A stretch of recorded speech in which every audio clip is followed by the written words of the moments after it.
Après avoir vu les charges d'exploitation qui comprend la classe 60 à 65, nous allons voir un autre poste des charges qui est ce qu'on appelle les charges financières et notamment donc la classe 66.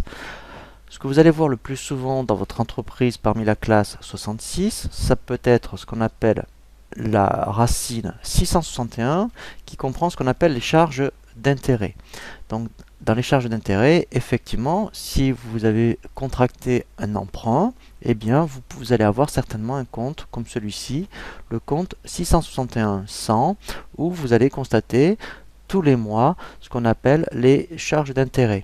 Vous pouvez avoir également, si vous avez une autorisation de découvert, et donc si vous êtes dans la limite de l'autorisation, ce qu'on appelle des agios, et bien les agios, il faudra le constater par exemple dans un compte de type 661-600. Donc là, c'est ce que vous pouvez rencontrer le plus souvent parmi le compte 661. Ensuite, effectivement, vous pouvez très bien avoir ce qu'on appelle du 665.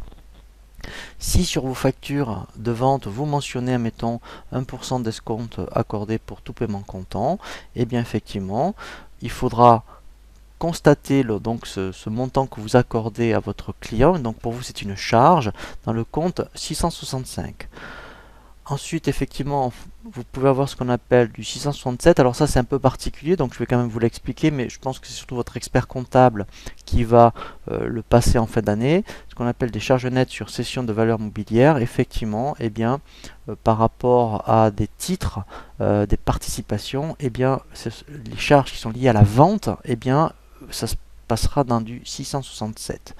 Des écarts de conversion, ça vous pouvez en avoir par rapport effectivement si vous êtes une entreprise qui, admettons, est dans l'import-export ou si vous avez donc affaire à des devises, et bien par rapport au cours des devises, et vous pourrez très bien, alors soit avoir un produit ou une charge, mais si c'est une charge en l'occurrence, il faudra bien le passer dans du 668.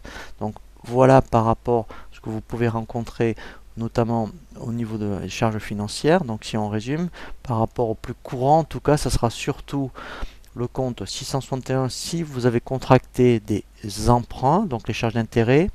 Le 661-600 notamment si effectivement si vous avez des agios par rapport à une autorisation de découvert et éventuellement des escomptes 665 par rapport à si vous avez des escomptes accordés et si vous êtes une entreprise où vous avez besoin effectivement par rapport à des devises en fonction du cours de la devise, alors, si c'est en votre faveur ou défaveur, donc si c'est en votre défaveur effectivement il faudra le passer dans du compte 668.